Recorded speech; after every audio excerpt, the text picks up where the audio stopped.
السلام علیکم۔ آج ہم اسلام کی ایسی عظیم شخصیت کا تذکرہ کریں گے جن کا نام سنتے ہی بہادری، غیرت، وفاداری اور عشق رسول صلی اللہ علیہ وآلہ وسلم کی یاد تازہ ہو جاتی ہے۔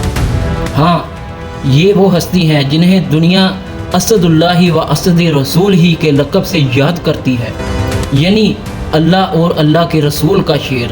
جی ہاں دوستو، آج ہم بات کریں گے حضرت امیر حمزہ بن عبد المطلب رضی اللہ عنہ کی۔ حضرت حمزہ رضی اللہ عنہ قریش کے معجز خاندان بنو ہاشم میں پیدا ہوئے۔ آپ نبی کریم صلی اللہ علیہ وآلہ وسلم کے سگے چچا تھے، لیکن عمر میں صرف 2 یا 4 سال بڑے تھے۔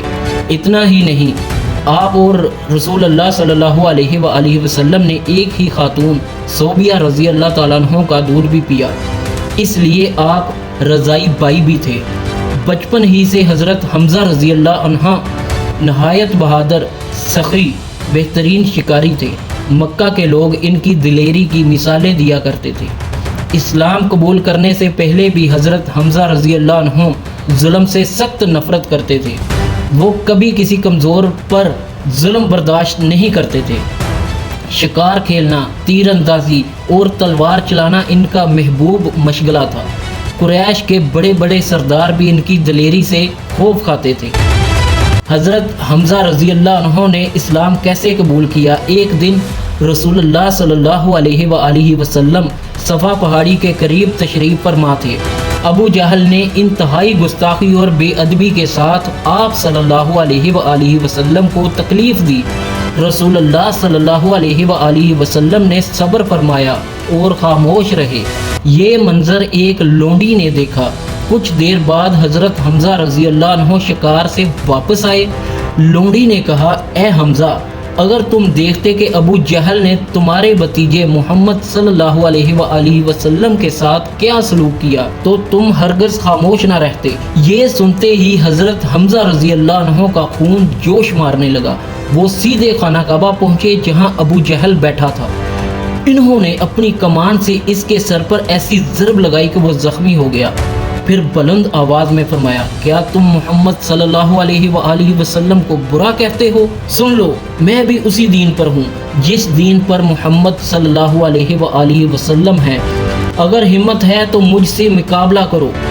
یہ الفاظ مکہ والوں پر بجلی بن کر گرے۔ اسی دن حضرت حمزہ رضی اللہ عنہ نے اسلام قبول کیا۔ ان کے اسلام لانے سے مسلمانوں کو بہت بڑی طاقت ملی۔ رسول اللہ صلی اللہ علیہ وآلہ وسلم سے بے مثال محبت۔ حضرت حمزہ رضی اللہ عنہ کی زندگی کا سب سے روشن پہلو رسول اللہ صلی اللہ علیہ وآلہ وسلم سے ان کی بے مثال محبت تھی۔ وہ ہر وقت آپ صلی اللہ علیہ وآلہ وسلم کی حفاظت کے لیے تیار رہتے۔ جب بھی کفار نے رسول اللہ صلی اللہ علیہ وآلہ وسلم کو نقصان پہنچانے کی کوشش کی، حضرت حمزہ رضی اللہ تعالیٰ عنہ تلوار لے کر سامنے کھڑے ہو جاتے۔ ان کے دل میں صرف ایک ہی خواہش تھی، میری جان چلی جائے لیکن میرے نبی کریم صلی اللہ علیہ وآلہ وسلم کو کوئی تکلیف نہ پہنچائے۔ یہی سچی محبت تھی، یہی وفاداری تھی اور یہی ایمان کی نشانی تھی۔ جب مسلمانوں اور کفار کے درمیان پہلی بڑی جنگ غزوہ بدر پیش آئی تو حضرت حمزہ رضی اللہ عنہ سب سے آگے تھے اور چیف آف آرمی سٹاف تھے۔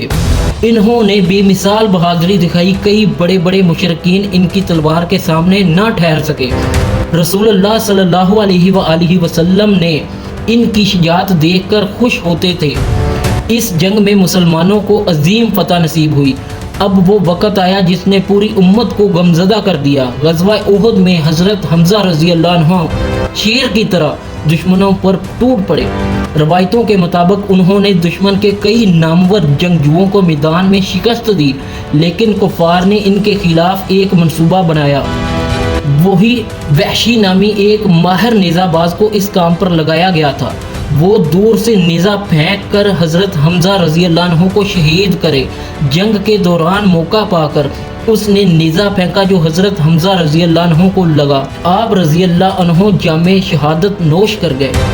رسول خدا کا غم جب رسول اللہ صلی اللہ علیہ وآلہ وسلم نے اپنے محبوب چچا کی شہادت دیکھی تو آپ صلی اللہ علیہ وآلہ وسلم بہت غمگین ہوئے۔ یہ منظر آپ صلی اللہ علیہ وآلہ وسلم پر بہت باری گزرا۔ آپ صلی اللہ علیہ وآلہ وسلم نے حضرت حمزہ رضی اللہ عنہ کے لیے دعا فرمائی اور ان کی عظمت کو بھی بیان کیا۔ حضرت حمزہ رضی اللہ عنہ کی شہادت اسلامی تاریخ کا ایک نہایت دردناک واقعہ ہے۔